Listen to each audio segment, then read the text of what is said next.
Happy Tuesday. This is Ace. We are here to read you The Picture of Dorian Gray by Oscar Wilde. Just got a text that came in, sorry. So we are on chapter 5. Where did we end off? Oh, yes. Dorian Gray is engaged to be married to Sybil Vane, the actress, whom he barely knows. So let's get into it. Chapter 5. Mother, mother, I'm so happy, whispered the girl, burying her face in the lap of the faded, tired-looking woman who, with back turned to the shrill, intrusive light, was sitting in the one armchair that their dingy sitting room contained. I'm so happy, she repeated, and you must be happy, too. Mrs. Vane winced and put her thin, bismuth-whitened hands on her daughter's head. Happy, she echoed. I'm only happy, Sybil, when I see you act. You must not think of anything but your acting. Mr. Isaacs has been very good to us, and we owe him money. The girl looked up and pouted. Money, mother? She cried. What does money matter? Love is more than money. Mr. Isaacs has advanced us £50 to pay off our debts and to get a proper outfit for James. You must not forget that, Sybil. £50 is a very large sum. Mr. Isaacs has been most considerate. He is not a gentleman, mother, and I hate the way he talks to me, said the girl, rising to her feet and going over to the window. I don't know how we could manage without him, answered the elderly woman querulously. Sybil Vane tossed her head and laughed. We don't want him any more, mother. Prince Charming rules life for us now. Then she paused. A rose shook in her blood and shadowed her cheeks. Quick breath parted the petals of her lips. They trembled. Some southern wind of passion swept over her and stirred the dainty folds of her dress. I love him, she said simply. Foolish child, was the parrot phrase flung in answer. The waving of crooked, false-jeweled fingers gave grotesqueness to the words. The girl laughed again. The joy of a caged bird was in her voice. Her eyes caught the melody and echoed in its radiance, then closed for a moment as though to hide their secret. When they opened, the mist of a dream had passed across them. Thin-lipped wisdom spoke at her from the worn chair, hinted at prudence, quoted from that book of cowardice whose author apes the name of common sense. She did not listen. Hello. She was free in her prison of passion. Her Prince Charming, was with her. She had called on memory to remake him. She had sent her soul to search for him, and it had brought him back. His kiss burned again upon her mouth. Her eyelids were warm with his breath. Then wisdom altered its method and spoke of a special in discovery. This young man might be rich. If so, marriage should be thought of. Against the shell of her ear broke the waves of worldly cunning. The arrows of craft shot by her. She saw the thin lips moving and smiled. Suddenly, she felt the need to speak. The worldly silence troubled her. Mother, mother, she cried, why does he love me so much? I know why I love him. I love him because he is like what love himself should be. But what does he see in me? I am not worthy of him. And yet, why, I cannot tell. Though I feel so much beneath him, I don't feel humble. I feel proud, terribly proud. Mother, did you love my father as I love Prince Charming? The elder woman grew pale beneath the coarse powder that dabbled her cheeks, then her dry lips twitched with a spasm of pain. Sybil rushed to her, flung her arms around her neck, and kissed her. Forgive me, mother. I know it pains you to talk about our father, but it only pains you because you loved him so much. Don't look so sad. I am as happy today as you were 20 years ago. Oh, let me be happy forever. My child, you are far too young to think of falling in love. Besides, what do you know of this young man? You don't even know his name. The whole thing is most inconvenient, and really, when James is going away to Australia and I have so much to think of, I must say that you should have shown more consideration. However, as I said before, if he is rich... Oh, mother, let me be happy. Mrs. Vane glanced at her, and with one of those false theatrical gestures that so often became a mode of second nature to a stage player, clasped her in her arms. At this moment the door opened, and a young lad with rough brown hair came into the room. He was thick-set of figure, and his hands and feet were large and somewhat clumsy in movement. He was not so finely bred as his sister. One would hardly have guessed the close relationship that existed between them. Mrs. Vane fixed her eyes on him and intensified her smile. She mentally elevated her son to the dignity of an audience. She felt sure that the tableau was interesting. You might keep some of your kisses for me, Sybil, I think, said the lad with a good-natured grumble. Oh, but you don't like being kissed, Jim, she cried. You are a dreadful old bear, and she ran across the room and hugged him. James Vane looked into his sister's face with tenderness. I want you to come out with me for a walk, Sybil. I don't suppose I shall ever see this horrid London again. I am sure I don't want to. Dogfighting Awareness Day. Yeah, fuck dogfighting. Happy Dogfighting Awareness Day. My son, don't say such dreadful things, murmured Mrs. Vane, taking up a tawdry theatrical dress with a sigh and beginning to patch it. She felt a little disappointed that he had not joined the group. It would have increased the theatrical picturesqueness of the situation. Why not, Mother? I mean it. You pain me, my son. I trust you will return from Australia in a position of affluence. I believe there is no society of any kind in the colonies, nothing that I would call a society. So when you have made your fortune, you must come back and assert yourself in London. Society, muttered the lad. I don't want to know anything about that. I should like to make some money to take you and Sybil off the stage. I hate it. Oh, Jim, said Sybil, laughing. How unkind of you. But are you really going for a walk with me? That will be nice. I was afraid you were going to say goodbye to some of your friends, to Tom Hardy, who gave you that hideous pipe, or Ned Langton, who makes fun of you for smoking it. It is very sweet of you to let me have your last afternoon. Where shall we go? Let us go to the park. I am too shabby, he answered, frowning. Only swell people go to the park. Nonsense, Jim, she whispered, stroking the sleeves of his coat. He hesitated for a moment. Very well, at last he said, but don't be too long dressing. She danced out of the door. One could hear her singing as she ran upstairs. Her little feet pattered overhead. He walked up and down the room 2 or 3 times. Then he turned to the still figure in the chair. Mother, are my things ready? He asked. Quite ready, James, she answered, keeping her eyes on her work. For some months past, she had felt ill at ease when she was alone with this rough, stern son of hers. Her shallow, secret nature was troubled when their eyes met. She used to wonder if he suspected anything. The silence, for he made no other observation, became intolerable to her. She began to complain. Women defend themselves by attacking, just as they attack by sudden and strange surrenders. I hope you will be contented, James, with your seafaring life, she said. You must remember that it is your own choice. You might have entered a solicitor's office. Solicitors are a very respectable class, and in the country often dine with the best families. I hate offices and I hate clerks, he replied. But you are quite right. I have chosen my own life. All I say is, watch over Sybil. Don't let her come to any harm. Mother, you must watch over her. James, you really talk very strangely. Of course I watch over Sybil. I hear a gentleman comes every night to the theater and goes behind to talk to her. Is that right? What about that? You are speaking about things you don't understand, James. In the profession, we are accustomed to receive a great deal of gratifying attention. I myself used to receive many bouquets at one time. That was when acting was really understood. As for Sybil, I do not know at present whether her attachment is serious or not. But there is no doubt that the young man in question is a perfect gentleman. He is always most polite to me. Besides, he has the appearance of being rich, and the flowers he sends are lovely. You don't know his name, though, said the lad harshly. No, answered his mother with a placid expression in her face. He has not yet revealed his name. I think it is quite romantic of him. He is probably a member of the aristocracy. James Vane bit his lip. Watch over Sybil, mother, he cried. Watch over her. My son, you distress me very much. Sybil is always under my special care. Of course, if this gentleman is wealthy, there is no reason why she should not contract an alliance with him. I trust he is one of the aristocracy. He has all the appearance of it, I must say. It might be a most brilliant marriage for Sybil. They would make a charming couple. His good looks are really quite remarkable. Everybody notices them. The lad muttered something to himself and drummed on the window pane with his coarse fingers. He had just turned round to say something when the door opened and Sybil ran in. How serious you both are, she cried. What is the matter?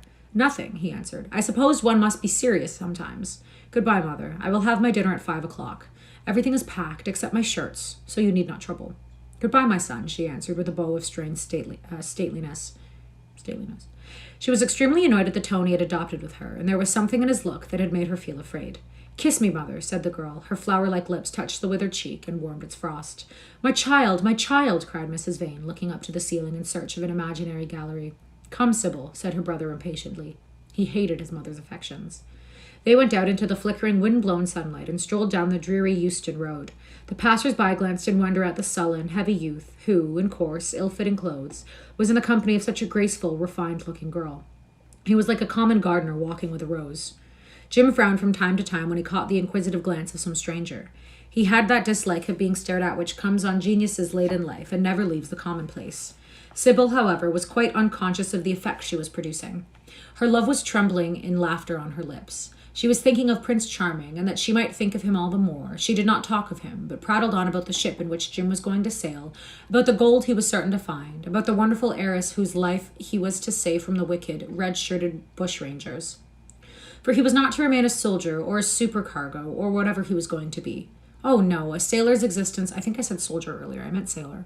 For he was not to remain a sailor, or a supercargo, or whatever he was going to be. Oh no, a sailor's existence was dreadful. Fancy being cooped up in a horrid ship, with the hoarse, humpbacked waves trying to get in, and a black wind blowing the masts down and tearing the sails into long screaming ribbons. He was to leave the vessel at Melbourne, bid a polite goodbye to the captain, and go off at once to the goldfields. Before a week was over, he was to come across a large nugget of pure gold, the largest nugget that had ever been discovered, and bring it down to the coast in a wagon guarded by 6 mounted policemen. The bushrangers were to attack them 3 times and be defeated with immense slaughter. Or no, he was not to go to the goldfields at all.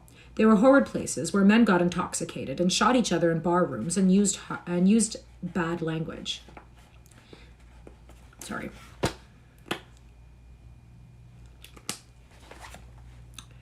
Used bad language.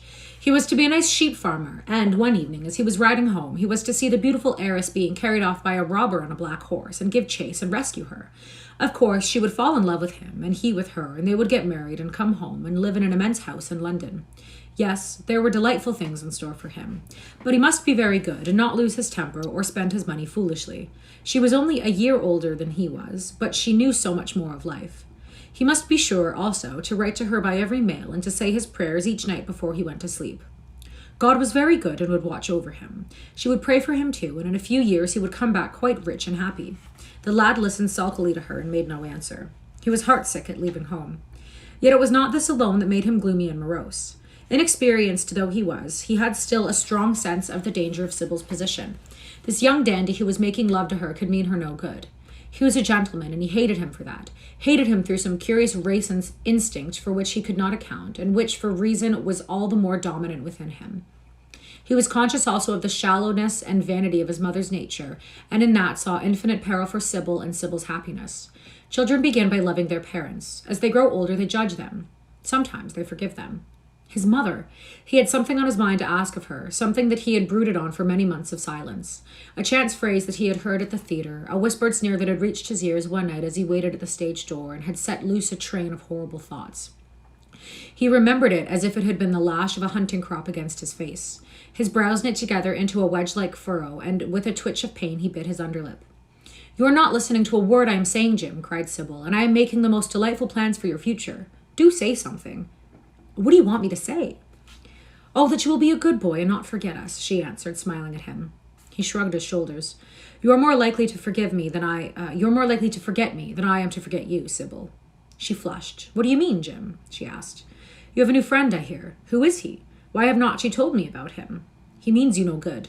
"Stop, Jim," she exclaimed. "You must not say anything against him. I love him." "Why, you don't even know his name," answered the lad. "Who is he? I have a right to know." "He is called Prince Charming. Don't you like the name? Oh, you silly boy, you should never forget it. If only you saw him, you would think him the most wonderful person in the world. Some day you will meet him, when you come back from Australia. You will like him so much. Everybody likes him, and I love him. I wish you could come to the theater tonight. He was going to be there, and I am to play Juliet. Oh, how I shall play it. Fancy, Jim, to be in love and play Juliet. To have him sitting there, to play for his delight. I am afraid I may frighten the company, frighten or enthrall them. To be in love is to surpass one's self. Poor dreadful Mr. Isaacs will be shouting, 'Genius!' to his loafers at the bar. He has preached me as a dogma. Tonight he will announce me as a revelation. I feel it. And it is all his only, Prince Charming, my wonderful lover, my god of graces.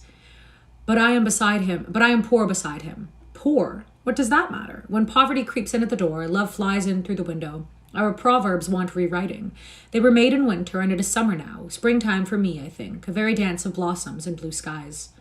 "He's a gentleman," said the lad sullenly. "A prince!" she cried musically. "What more do you want?" "He wants to enslave you. I shudder at the thought of being free. I want you to beware of him.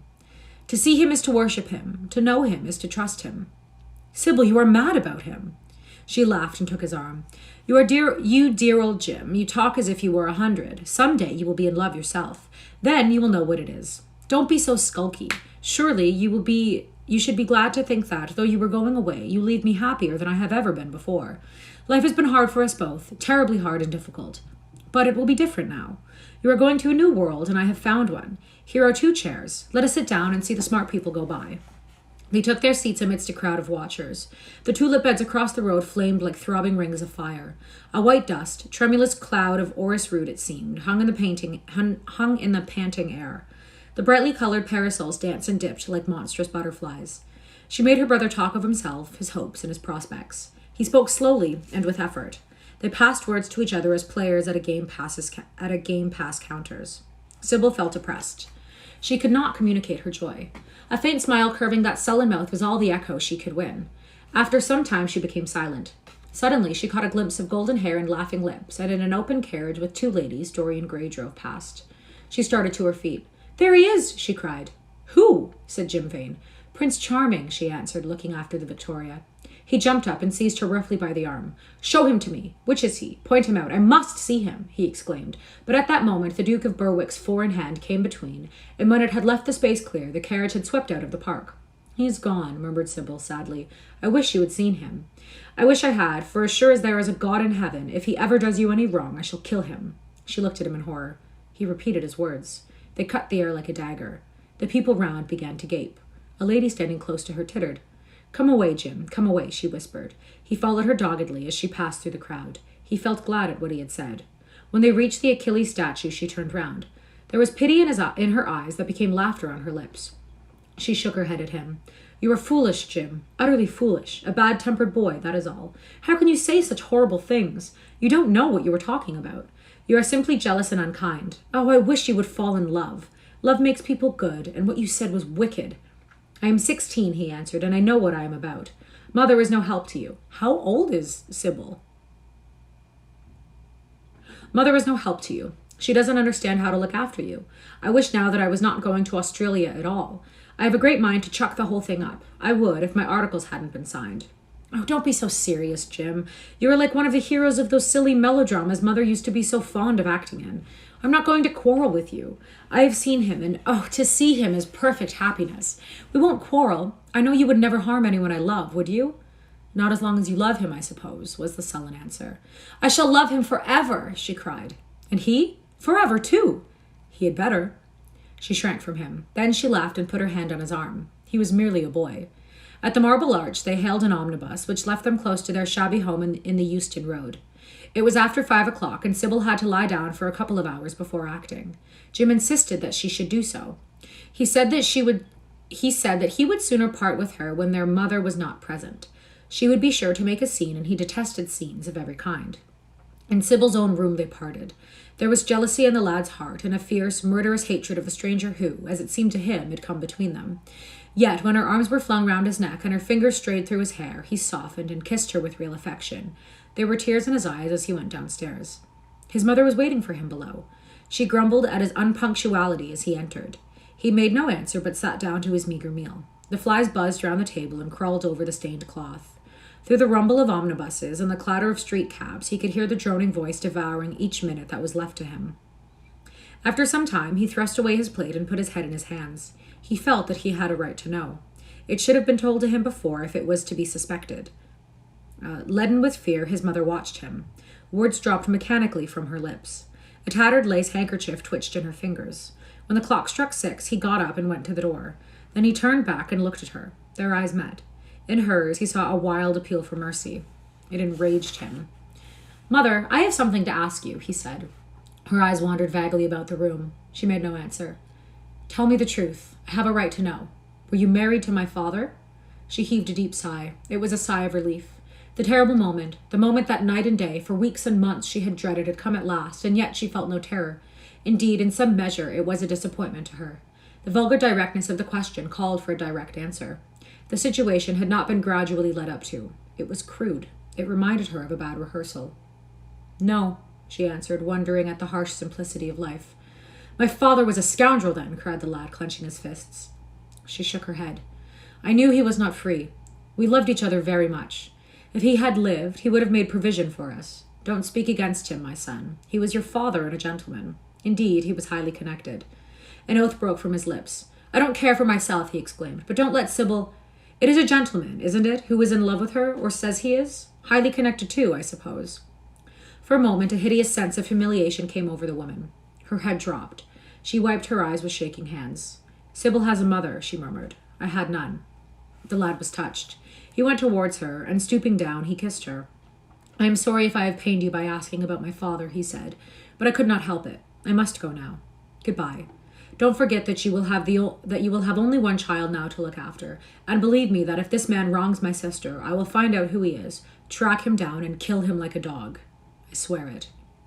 The exaggerated folly of the threat, the passionate gesture that accompanied it, the mad, melodramatic words, made life seem more vivid to her. She was familiar with the atmosphere. She breathed more freely, and for the first time for many months, she really admired her son. She would have liked to have continued the scene on the same emotional scale, but he cut her short. Trunks had to be carried down, and mufflers looked for. The lodging-house drudge bustled in and out. There was the bargaining with the cabman. The moment was lost in vulgar details. It was with a renewed feeling of disappointment that she waved the tattered lace handkerchief from her window as her son drove away. She was conscious that a great opportunity had been wasted. She consoled herself by telling Sybil how desolate she felt her life would be, now that she had only one child to look after. She remembered the phrase. It had pleased her. Of the threat, she said nothing. It was vividly and dramatically expressed. She felt that they would all laugh at it someday. We are going to continue on to chapter 6. Chapter 6. "I suppose you have heard the news, Basil," said Lord Henry that evening as Hallward was shown into a little private room at the Bristol where dinner had been laid for 3. "No, Harry," answered the artist, giving his hat and coat to the bowing waiter. "What is it? Nothing about politics, I hope." "They don't interest me. There is hardly a single person in the House of Commons worth painting, though many of them would be the better for a little whitewashing." "Dorian Gray is engaged to be married," said Lord Henry, watching him as he spoke. Hallward started, then frowned. "Dorian engaged to be married?" he cried. "Impossible!" "It is perfectly true." "To whom?" "To some little actress or other." I can't believe it. Dorian is far too sensible." "Dorian is far too wise not to do foolish things now and then, my dear Basil." "Marriage is hardly a thing one can do now and then, Harry." "Except in America," rejoined Lord Harry languidly. "But I didn't say he was married. I said he was engaged to be married. There is a great difference. I have a distinct remembrance of being married, but I have no recollection at all of being engaged. I am inclined to think that I was never engaged. But think of Dorian's birth and position and wealth. It would be absurd for him to marry so much beneath him. If you want to make him marry this girl, tell him that, Basil. He is sure to do it then. Whenever a man does a thoroughly stupid thing, it is always for the noblest of motives. I hope the girl is good, Harry. I don't want to see Dorian tied to some vile creature who might degrade his nature and ruin his intellect." "Oh, she is better than good. She is beautiful," murmured Lord Henry, sipping a glass of vermouth and orange bitters. "Dorian says she is beautiful, and he is not often wrong about things of that kind. Your portrait of him has quickened his appreciation of the personal appearance of other people. It has had the excellent effect, amongst others. We are to see her tonight, if that boy doesn't forget his appointment." "Are you serious?" "Quite serious, Basil. I should be miserable if I thought I should ever be more serious than I am at the present moment." "But do you approve of it, Harry?" asked the painter, walking up and down the room and biting his lip. "You can't approve of it, possibly. It is some silly infatuation." "I never approve or disapprove of anything now. It is an absurd attitude to take towards life. We are not sent into the world to air our moral prejudices. I never take any notice of what common people say, and I never interfere with what charming people do. If a personality fascinates me, whatever mode of expression that personality selects is absolutely delightful to me. Dorian Gray falls in love with a beautiful girl who acts Juliet and proposes to marry her. Why not? If he wedded Messalina, he would be none the less interesting. You know I am not a champion of marriage. The real drawback to marriage is that it makes one unselfish, and unselfish people are colorless. They lack individuality. Still, there are certain temperaments that marriage makes more complex. They retain their egotism and add to it many other egos. They are forced to have more than one life. They become more highly organized, and to be highly organized is, I should fancy, the object of man's existence. Besides, every experience is of value, and, whatever one may say against marriage, it is certainly an experience. I hope that Dorian Gray will make this girl his wife, passionately adore her for 6 months, and then suddenly become fascinated by someone else. He would be a wonderful study. You don't mean a single word of all that, Harry. You know you don't. If Dorian Gray's life were spoiled, no one would be sorrier than yourself. You are much better than you pretend to be." Lord Henry laughed. "The reason we all like to think so well of others is that we are all afraid of ourselves. The basis of optimism is sheer terror. We think that we are generous because we credit our neighbor with the possession of those virtues that are likely to be a benefit to us. We praise the banker that we may overdraw our account and find good qualities in the highwayman in the hope that he may spare our pockets. I mean everything that I have said. I have the greatest contempt for optimism. As for a spoiled life, no life is spoiled but one whose growth is arrested. If you want to mar nature, you have merely to reform it.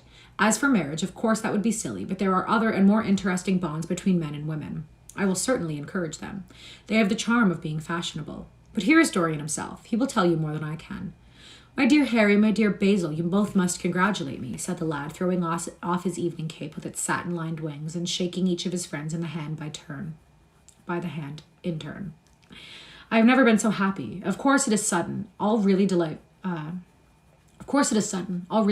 things are. And yet it seems to me to be the one thing I have been looking forward to all my life.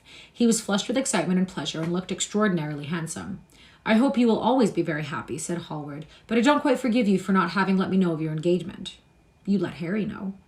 And I don't forgive you for being late to dinner, broke in Lord Henry, putting his hand on the lad's shoulder and smiling as he spoke. Come, let us sit down and try what the new chef here is like, and then you will tell us how it all came about. There is really not much to tell, cried Dorian as they took their seat at the small round table. What happened was simply this. After I left you yesterday evening, Harry, I dressed, had some dinner at that little Italian restaurant in Rupert Street you introduced me to, and went down at 8 o'clock to the theatre. Sybil was playing Rosalind. Of course, the scenery was dreadful and the Orlando absurd. But Sybil, you should have seen her. When she came out in her boy's clothes, she was perfectly wonderful. She wore a moss-colored velvet gherkin with cinnamon sleeves, slim brown cross-gartered hose, a dainty little green cap with a hawk's feather caught in a jewel, and a hooded cloak lined with dull red. She had never seemed to be more exquisite. She had all the delicate grace of that Tanagra figurine that you have in your studio, Basil. Her hair clustered round her face like dark leaves round a pale rose. As for her acting, well, you shall see her tonight. She is simply a born artist. I sat in the dingy box absolutely enthralled. I forgot that I was in London and in the 19th century. I was away with my love in a forest that no man had ever seen. After the performance was over, I went behind and spoke to her. As we were sitting together, suddenly there came into her eyes a look that I had never seen there before. My lips moved towards hers. We kissed each other. I can't describe to you what I felt at that moment. It seemed to me that all my life had been narrowed to one perfect point of rose-colored joy. She trembled all over and shook like a white narcissus. Then she flung herself on her knees and kissed my hands. I felt that I shall not tell you this, but I can't keep it. Of course, our engagement is a dead secret. She has not even told her own mother. I don't know what my guardians will say. Lord Radley is sure to be furious. I don't care. I shall be of his age in less than a year, and then I can do what I shall be of age in less than a year, and then I can do what I like. I have been right, Basil, haven't I, to take my love out of poetry and to find my wife in Shakespeare's plays? Lips that Shakespeare taught to speak have whispered their secret in my ear. I have had the arms of Rosalind around me and kissed Juliet on the mouth. Yes, Dorian, I suppose you were right, said Hallward slowly. Have you seen her today? Asked Lord Henry. Dorian Gray shook his head. I left her in the forest of Arden. I shall find her in an orchard in Verona. Lord Henry sipped his champagne in a meditative manner. At what particular point did you mention the word marriage, Dorian? And what did she say in answer? Perhaps you forgot all about it. My dear Harry, I do not treat it as a business transaction, and I did not make any formal proposal. I told her that I loved her, and she said she was not worthy to be my wife. Not worthy? Why, the whole world is nothing to me compared with her. Women are wonderfully practical, murmured Lord Henry, much more practical than we are. In situations of that kind, we often forget to say anything about marriage, and they always remind us. Hallward laid his hand upon his arm. Don't, Harry. You have annoyed Dorian. He is not like other men. He would never bring misery upon anyone. His nature is too fine for that. Lord Henry looked across the table. Dorian is never annoyed with me, he answered. I asked the question for the best reason possible, for the only reason, indeed, that excuses one for asking any question. Simple curiosity. I have a theory that it is always the women who propose to us, and not we who propose to the women, except, of course, in middle-class life. But then the middle classes are not modern. Dorian Gray laughed and tossed his head. You are quite incorrigible, Harry, but I don't mind. It is impossible to be angry with you. When you see Sybil Vane, you will feel that the man who could wrong her would be a beast without a heart. I cannot understand how anyone can wish to shame the thing he loves. I love Sybil Vane. I want to place her on a pedestal of gold and to see the world worship the woman who is mine. What is marriage? An irrevocable vow. You mock at it for that. Oh, don't mock. It is an irrevocable vow that I want to make. Her trust makes me faithful. Her belief makes me good. When I am with her, I regret all that you have taught me. I become different from what you have known me to be. I am changed, and the mere touch of Sybil Vane's hands makes me forget you and all your wrong, fascinating, poisonous, delightful theories. And those are? Asked Lord Henry, helping himself to some salad. Oh, your theories about life, your theories about love, your theories about pleasure. All your theories, in fact, Harry. Pleasure is the only thing worth having a theory about, he answered in a slow, melodious voice. But I am afraid I cannot claim my theory as my own. It belongs to nature, not to me. Pleasure is nature's test, her sign of approval. When we are happy, we are always good, but when we are good, we are not always happy. Oh, but what do you mean by good? Cried Basil Hallward. Yes, echoed Dorian, leaning back in his chair and looking at Lord Henry over the heavy clusters of purple-lipped irises that stood in the center of the table. What do you mean by good, Harry? To be good is to be in harmony with oneself, he replied, touching the thin stem of his glass with his pale, fine-pointed fingers. Discord is to be forced to be in harmony with others. One's own life, that is the important thing. As for the lives of one's neighbors, if one wishes to be a prig or a Puritan, one can flaunt one's moral views about them, but they are not one's concern. Besides, individualism has really the higher aim. Modern morality consists in accepting the standard of one's age. I consider that for any man of culture to accept the standard of his age is a form of the grossest immorality. But surely, if one lives merely for oneself, Harry, one pays a terrible price for doing so, suggested the painter. Yes, we are all overcharged for everything nowadays. I should fancy that the real tragedy of the poor is that they can afford nothing but self-denial. Beautiful sins, like beautiful things, are the privilege of the rich. One has to pay in other ways but money. What sort of other ways, Basil? Oh, I should fancy in remorse, in suffering, in the consciousness of degradation. Lord Henry shrugs his shoulders. My dear fellow, medieval art is charming, but medieval emotions are out of date. One can use them in fiction, of course, but then the only things that one can use in fiction are the things that one has ceased to use in fact. Believe me, no civilized man ever regrets a pleasure, and no uncivilized man ever knows what a pleasure is. I know what pleasure is, cried Dorian Gray. It is to adore someone. That is certainly better than being adored, he answered, toying with some fruits. Being adored is a nuisance. Women treat us just as humanity treats its gods. They worship us and are always bothering us to do something for them. I should have said that whatever they ask for, they have first given to us, murmured the lad gravely. They create love in our natures. They have a right to demand it back. That is quite true, Dorian, cried Hallward. Nothing is ever quite true, said Lord Henry. This is, interrupted Dorian. You must admit, Harry, that women give to men the very gold of their lives. Possibly, he sighed, but they invariably want it back in such very small change. That is the worry. Women, as some witty Frenchman once put it, inspire us with a desire to do masterpieces and always prevent us from carrying them out. Harry, you are dreadful. I don't know why I like you so much. You will always like me, Dorian, he replied. Will you have some coffee, you fellows? Waiter, bring coffee and fine champagne and some cigarettes. No, don't mind the cigarettes. I have some. Basil, I can't allow you to smoke cigars. You must have a cigarette. A cigarette is the perfect type of a perfect pleasure. It is exquisite, and it leaves one unsatisfied. What more can one want? Yes, Dorian, you will always be fond of me. I represent to you all the sins you have never had the courage to commit. What nonsense you talk, Harry, cried the lad, taking a light from the fire-breathing silver dragon that the waiter had placed on the table. Let us go down to the theater. When Sybil comes on the stage, you will have a new idea of life. She will represent something to you that you have never known. I have known everything, said Lord Henry, with a tired look in his eyes, but I am always ready for a new emotion. I am afraid, however, that, for me at any rate, there is no such thing. Still, your wonderful girl may thrill me. I love acting. It is so much more real than life. Let us go. Dorian, you will come with me. I am so sorry, Basil, but there is only room for two in the brougham. You must follow us in a hansom. They got up and put on their coats, sipping their coffee, standing. The painter was silent and preoccupied. There was a gloom over him. He could not bear this marriage, and yet it seemed to him to be better than many other things that might have happened.